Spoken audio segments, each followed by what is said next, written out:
بسم اللہ الرحمن الرحیم۔ السلام علیکم ورحمۃ اللہ وبرکاتہ۔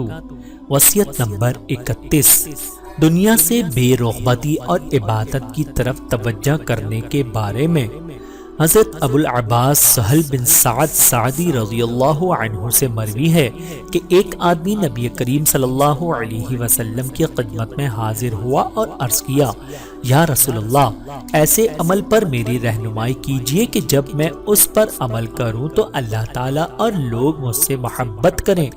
آپ نے ارشاد فرمایا، دنیا سے منہ موڑ کر عبادت کی طرف توجہ کر، اللہ تعالیٰ تجھ سے محبت کرے گا، اور جو کچھ لوگوں کے پاس ہے اس سے منہ موڑ لے، لوگ بھی تجھ سے محبت کریں گے۔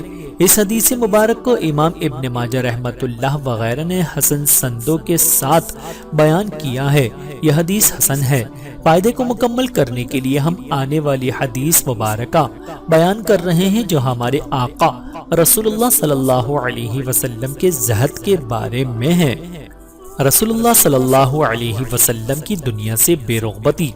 حضرت عبداللہ بن مسعود رضی اللہ عنہ سے مروی ہے کہ رسول اللہ صلی اللہ علیہ وسلم ایک چٹائی پر آرام فرما تھے۔ جب حضور اٹھے تو آپ کے پہلو پر چٹائی کے نشان تھے۔ ہم نے عرض کی، یا رسول اللہ، اگر ہم آپ کے لیے نرم بچھونا بنا دیں تو بہتر ہوگا۔ آپ نے ارشاد فرمایا کہ میرا دنیا سے کیا واسطہ، میں دنیا میں اس سوار کی طرح ہوں جو درخت کے نیچے سائے کی غرض سے ٹھہر جاتا ہے اور اسے چھوڑ کر چلا جاتا ہے۔ اس حدیث مبارک کو امام ترمذی رحمۃ اللہ نے بیان کیا ہے اور کہا ہے کہ یہ حدیث حسن ہے۔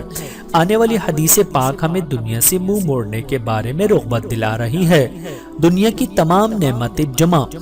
حضرت عبید اللہ بن محسن ختمی رضی اللہ عنہ سے مروی ہے کہ رسول اللہ صلی اللہ علیہ وسلم نے فرمایا، جس شخص نے اس حالت میں صبح کی کہ اس کی جان امن میں ہے، بدن تندرست ہے اور اس کا کھانا اس کے پاس موجود ہے، تو گویا اس کے پاس دنیا کی تمام جمع ہو گئی نعمتیں ہیں۔